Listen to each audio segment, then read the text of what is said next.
Mrs. Brandon's husband was an airfield technician, and when their beloved son Clark had turned 5, he died tragically in the line of duty. It was a heavy blow for the young woman. Her parents lived far away, and her husband was an orphan. So after the death of her husband, Mrs. Brandon raised her son alone, not hoping for anyone's help. When Clark turned 18, he went into the army. Mrs. Brandon lost peace and sleep waiting for letters from him. She used to reread each letter several times, and every time the mother's heart clenched with love and anxiety for her son. In his letters, Clark usually wrote that he was doing well. He comforted his mother, understanding how hard it was for her to be away from him, and reminded her that he would be home soon. Mrs. Brandon lived in a large house, which she had bought with her husband. All the paperwork, including the men's work, the woman had long ago been accustomed to doing by herself. During the summer, she mowed the lawn by herself, and in winter she cleaned the snow. Her neighbour, Mrs. Bentham, repeatedly offered to help her, but she always refused. "Mrs. Brandon, you'd better do women's things, let me help," he used to shout to her in the mornings, when the woman took a shovel to clear away the snow which had piled up during the night. "No, Mr. Bentham, I'd rather do it myself. Otherwise, I'd get used to someone helping me and then relax, but I do not need it now." It was impossible to change Mrs. Brandon's mind. The neighbour had known her for many years and knew that she would never accept his help. Finally, Clark came home. Mrs. Brandon was crying with happiness and could not get enough of her grown-up son. She set a festive table, and after the dinner she made a bed for her son. Mrs. Brandon stood by him for a long time watching him sleep, and it was impossible to express the happiness of a mother who had once again reunited with her beloved son. Though he had changed, matured greatly, but to her he would always remain a little boy. Soon a new life began. Clark went to college, and in the evenings he worked part-time to take care of his mother, who by that time had already retired. One day, Clark announced that he would like to introduce her to his girlfriend. Mrs. Brandon was very excited because she had been hinting for a long time that it was time for him to end his single life and find someone for the family life. When Clark's girlfriend entered the house, Mrs. Brandon immediately noticed how beautiful she was. Peggy politely said hello and gave Mrs. Brandon a hand with a nice manicure.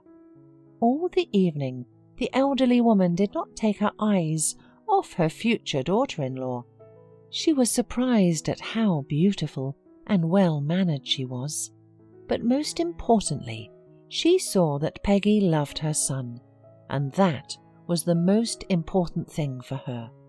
From that day on, Peggy started to appear at Mrs. Brandon's house frequently. At first, the woman was really pleased with her son's fiancé, but she soon began to notice that the girl's character was not as good as her looks. Several times she heard Peggy complaining about her and saying that she was picking on her and demanding the impossible. However, none of that was true. Unfortunately, the son believed his fiancée and constantly fought with his mother. Soon Clark and Peggy were married, and after the wedding they moved to the city to a rented apartment, visiting Mrs. Brandon only on weekends. Such a life in general suited Mrs. Brandon because her relationship with her daughter-in-law was tense. Thus, 5 years have passed, and then one day disaster came to Mrs. Brandon's house. Clark died in a car accident on his way to his mother while he was delivering medicine for her. This tragedy put Mrs. Brandon even more at odds with her daughter-in-law. The young woman blamed her mother-in-law for her husband's death, without thinking at all about how hard it was for her to lose her only son.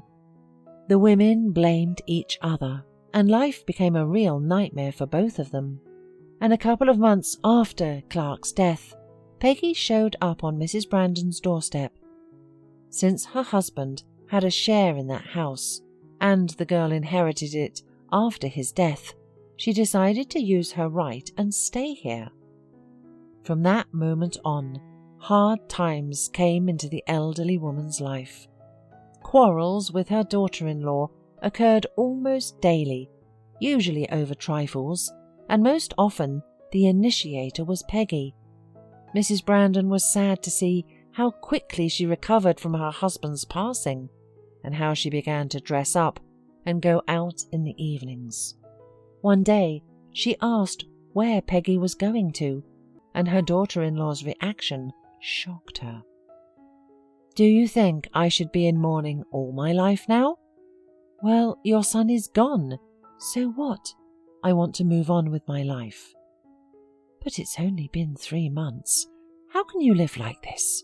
Horrified Mrs. Brandon. "Stop reminding me of that," said Peggy, and left, leaving the elderly woman alone with her thoughts. Mrs. Brandon was hurt that her daughter-in-law had forgotten her son so quickly. She had never even been to his grave, while Mrs. Brandon spent all her spare time there. She usually talked to her son, telling him how difficult it was for her to live with his wife, who finally showed her true face. Mrs. Brandon, of course, disliked Peggy's behaviour, but what made her most furious was a conversation she had with her late one evening. "Mrs. Brandon, why don't you sell me part of the house? You won't need it any time soon. You could move into a nursing home or hospice, and I could have a separate place to live," said Peggy, looking at the elderly woman defiantly. "What? Peggy, are you out of your mind? This is my house. We bought it together with my husband, and you want to take it away?" said Mrs. Brandon, with pain in her voice. "Not to take away, but to buy. Please try to understand. I have a lot of time to live, and your days are over. So why ruin each other's lives? So it's better to agree amicably," said Peggy, and in her voice sounded a barely concealed threat. But Mrs. Brandon could not be frightened so easily. She was not going to sell her share, and no one had the right to tell her what to do in her own home. After that conversation, Mrs. Brandon was really mad at Peggy. She didn't want to see her in the house any more, and even contacted her parents to convince them to take their daughter in. But the conversation didn't work out. As it turned out, it was they who advised her to claim her rights to her former mother-in-law's house and sent her there to live. Every day the life of the elderly woman was getting worse. One morning Mrs. Brandon went out to the kitchen and bumped into a man without clothes coming out of Peggy's bedroom. Mrs. Brandon shouted and pushed the stranger out into the street, and when Peggy woke up, there was a huge scandal, which the neighbours had never heard before. "Who are you to kick my man out of my house? Have you completely lost your fear?" squealed Peggy. "Well, that's it. I'll do my best to throw you out of here soon." "What are you saying? We'll see about that," sharply replied Mrs. Brandon. "This is my house, and nobody will take it away from me." From that moment on, different men started coming into the house, and Peggy tried with all her might to get her ex-mother-in-law out of the house. It all ended one night when the elderly woman had a severe heart attack and was taken to the hospital. The treatment lasted long, but Mrs. Brandon was in no hurry to go home, because in the quietness of her hospital room she could rest for the first time. Mr. Bentham often came to visit her, keeping her informed, and one day he said that Peggy sold her share of the house and went to another city with her parents. Learning about this, Mrs. Brandon became sad and afraid because she did not know what kind of people would now live with her under one roof. A month later, Mrs. Brandon was discharged from the hospital, and on her way to the house, she felt her heart painfully clenched. She went to the door and tried to open it, but quickly realized that the lock had been changed.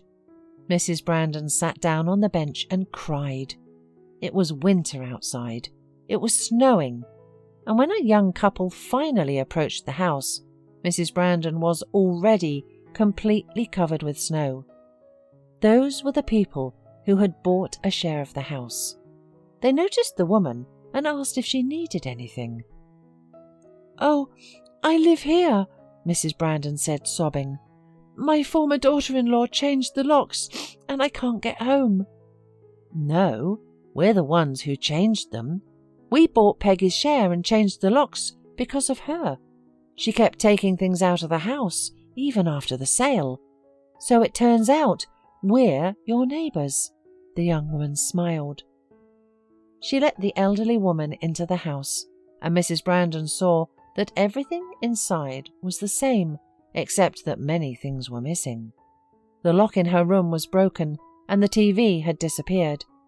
The woman sat down on her bed and began to think about what she should do now. Realizing that she had no way out, she decided to leave everything as it was and move on with her life. Fortunately, the life with her new neighbours was very different from what it was with Peggy. They were good people who took care of all the household chores and took care of the elderly woman in a way that made her a little embarrassed sometimes. Sonia was a good cook and fed Mrs. Brandon a delicious meal, while Lionel never let her do any of the heavy housework and did everything himself. They became good friends, and Mrs. Brandon could no longer imagine her life without this couple. One day, she and Sonia were making dumplings together and got to talking. It turned out that Peggy and Sonia used to be good friends. Peggy, according to Sonia, was very different back then and had changed only recently. One day, she called and told about the share in the house. Sonia and Lionel didn't have the money for a separate place, and they agreed. "Oh, I can imagine what she said about me," grinned Mrs. Brandon. "You know, I also liked her at first, and I thought Peggy loved my son, but it didn't turn out that way." The women talked for a long time, telling each other their own stories. Sonia shared her memories of a difficult childhood without parents, and Mrs. Brandon was shaking her head sympathetically. When Lionel came and they all sat down for dinner, Mrs. Brandon realized that she hadn't felt so good in a very long time. It was that evening she firmly decided to bequeath her part of the house to these wonderful people who had become almost family to her. She made all the paperwork at the notary, but did not tell Sonia and Lionel about it. They lived together very amicably until Mrs. Brandon's last day, and after her death, a pleasant surprise awaited the young people. The whole house was theirs now. They were very surprised and grateful. A year later, they had a daughter, whom they did not hesitate to name after Mrs. Brandon. Before she died, Mrs. Brandon told Sonia that all her life she had dreamed of having a daughter like her, and at the end of her life, her dream came true.